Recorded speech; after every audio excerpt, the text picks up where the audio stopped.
El número de intentos de cruce ilegal de mexicanos a Estados Unidos hoy se encuentra en niveles no vistos desde la crisis de 2008, según datos publicados hace unos días por la Oficina de Aduanas y Protección Fronteriza de Estados Unidos. Aunque el número total de encuentros, incluyendo incidencias entre mexicanos y la patrulla en la frontera, ha crecido desde 2018, dicho crecimiento aumentó su magnitud en los años siguientes, en 9% en 2019, en 52% en 2020 y en 140% en 2021. ¿Y qué ha provocado este impulso de nuestra migración?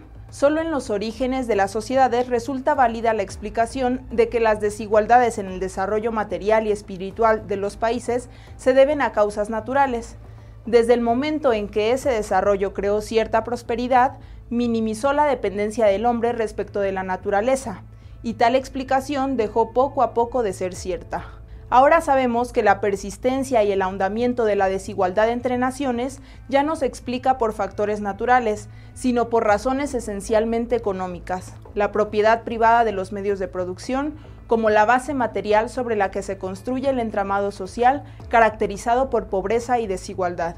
Consecuentemente, a pesar de las salvedades que se pudieran hacer, las cifras son insultantemente altas, y la gravedad del ascenso en la tendencia inició en mayo de 2020, unas semanas después del inicio del confinamiento por la pandemia del COVID-19. Es decir, no es arriesgado asegurar que la razón del incremento de nuestra migración reside en la política que se ha desplegado en el país históricamente y a lo largo de este sexenio. Como parte de su respuesta a la pandemia, la Cuarta Transformación se negó a implementar apoyos económicos contingentes casi de cualquier tipo.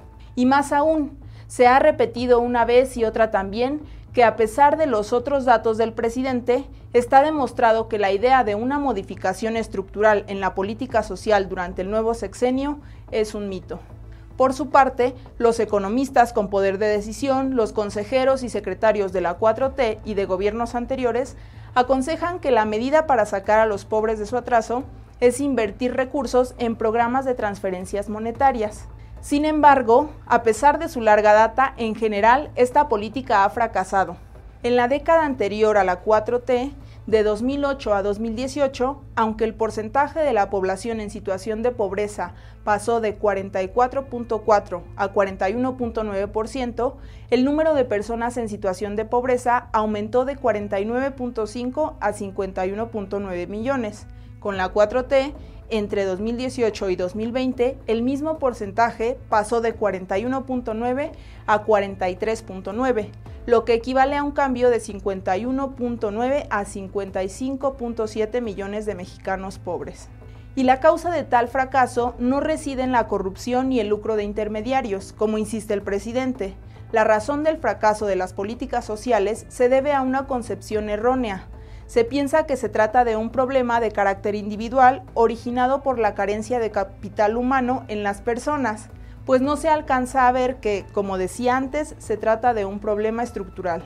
Entonces, la migración seguirá aumentando mientras no se cambie la concepción sobre cómo erradicar la pobreza. Finalmente, también hace unos días, el presidente recibió a una delegación de funcionarios estadounidenses a los que les presentó el programa Sembrando Vida como una iniciativa que, entre otras cosas, podría implementarse como una acción para atender de fondo el fenómeno migratorio en toda Centroamérica.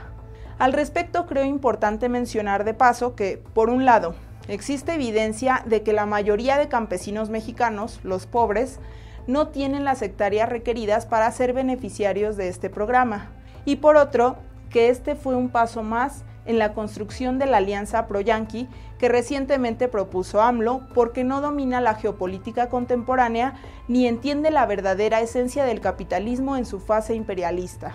Así pues, también con respecto al tema migratorio, la Cuarta Transformación es ejemplo de la confusión en que incurren muchos políticos, intencionalmente o no, a la hora de diagnosticar y por tanto de recetar.